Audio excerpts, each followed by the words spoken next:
안녕하세요. 잡시광입니다. 러시아가 또다시 일본에 철퇴를 내렸습니다. 토요타가 러시아에서 수천 대의 차량을 리콜해야 할 처지가 된 것인데요. 러시아 매체 모터는 토요타의 프라도가 용접 결함으로 리콜됐고 벤자는 에어백 문제로 리콜됐다고 보도했습니다. 토요타의 벤자는 이미 올 봄에 에어백 결함으로 인해 수십만 대가 전 세계적으로 리콜당한 바 있습니다. 이번에 리콜이 된 이유는 배기 매니폴드의 용접 이음매가 강하지 않았기 때문인데, 이 때문에 사용 중에 균열이 생길 수 있고 오르막길 등 엔진이 고속으로 작동할 때 배기가스 누출로 이어질 수 있다는 지적이 나온 것입니다.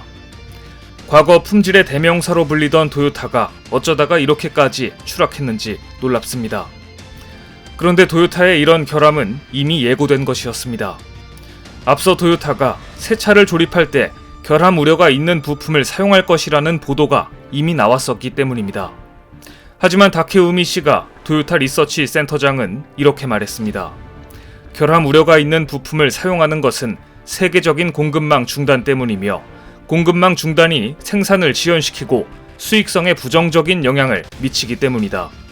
하지만 그것이 차량 안전에 영향을 미칠 정도는 아니다. 한마디로 돈을 벌어야 하니까 이 정도 결함은 그냥 참고 타라는 이야기인데, 솔직함을 넘어 뻔뻔한 태도에 순간 맞는 말처럼 느껴질 정도입니다. 담당자가 이렇게 대놓고 말할 정도면 토요타의 결함은 이미 일상화된 느낌인데요. 작년에도 토요타는 러시아에서 연료 펌프 결함으로 차량 6만 9천여 대를 리콜했습니다. 베트남에서도 마찬가지였습니다. 올해 초 토요타 하이럭스 픽업 트럭 1935대가 브레이크 결함으로 리콜됐습니다. 한국과 중국이 전기차로 빠르게 전환하며 치고 나가는 것과는 달리 과거에 머물러 있는 토요타는 어딘가 조급하고 불안해 보이는 게 사실입니다. 그런데 시계를 10년 전으로 돌려보면 토요타에도 기회가 있었습니다. 순간의 잘못된 결정이 토요타의 미래를 결정짓고 만 것인데요. 10년 전 2013 도쿄 모터쇼에서 토요타는 전기차는 미래가 불투명하다며 전기차 단계를 건너뛰고 수소차에 집중하겠다는 계획을 발표합니다. 당시 토요타는 전기차는 주행거리가 짧고 충전 시간이 길다는 결정적인 단점이 있어 미래 자동차 시장에서 주류 모델이 되기에 실용성이 부족하다. 수소 전지차가 전기차보다 더욱 확실한 친환경차가 될 것이며, 전기차가 대중화되기 전에 완성도 높은 수소차가 나와 전기차 자리를 대체할 것이라고 큰소리쳤습니다. 하지만 토요타의 예상은 보기 좋게 빗나갔습니다. 10년 후인 지금 현대 기아차를 비롯한 전기차 회사들은 내연기관차가 지배하던 세상을 완전히 바꿀 기세로 점유율을 확장해가고 있는 것입니다.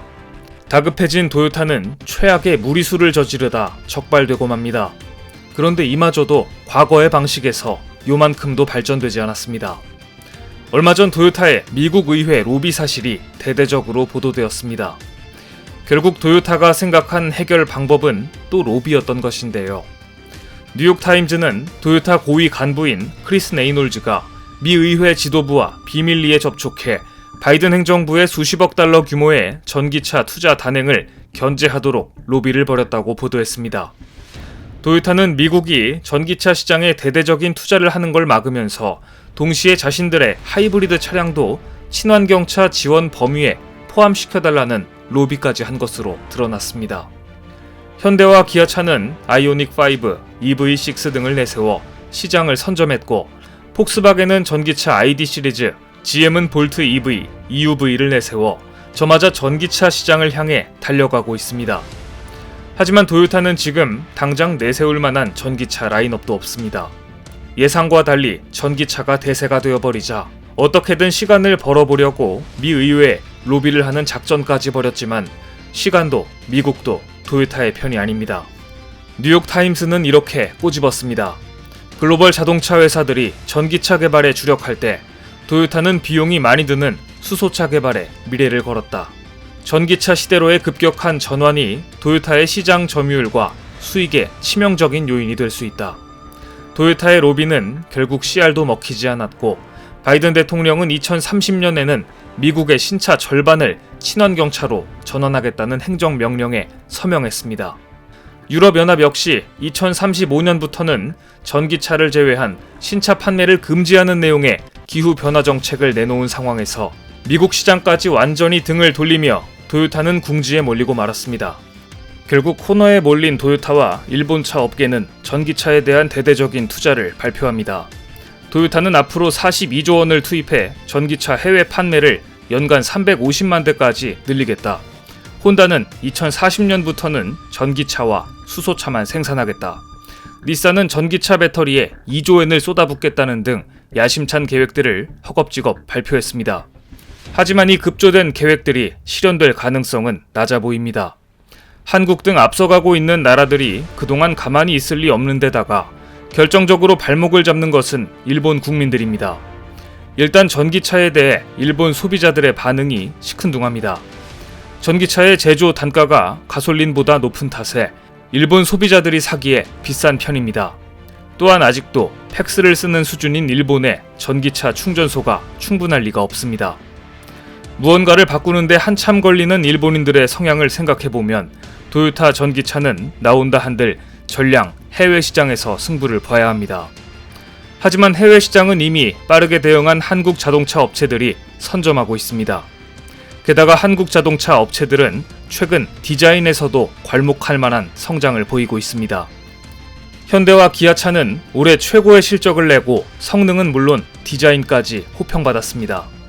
아이오닉5는 전세계 자동차 디자이너들이 뽑은 올해의 자동차 디자인상, 독일 올해의 차 최고상을 수상했고 기아의 EV6 역시 올해의 크로스오버 상 등을 수상하면서 전세계 디자인상을 휩쓸었습니다.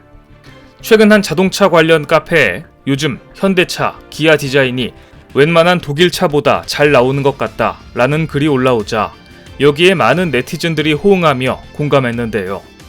얼마 전 개막한 2021 서울 모터쇼에서 벤츠나 아우디의 신차가 뒷전에 밀릴 정도로 많은 관람객들에게 화제가 된 차는 놀랍게도 현대가 헤리티지 시리즈 콘셉트카로 내놓은 갓그랜저 전기차였습니다.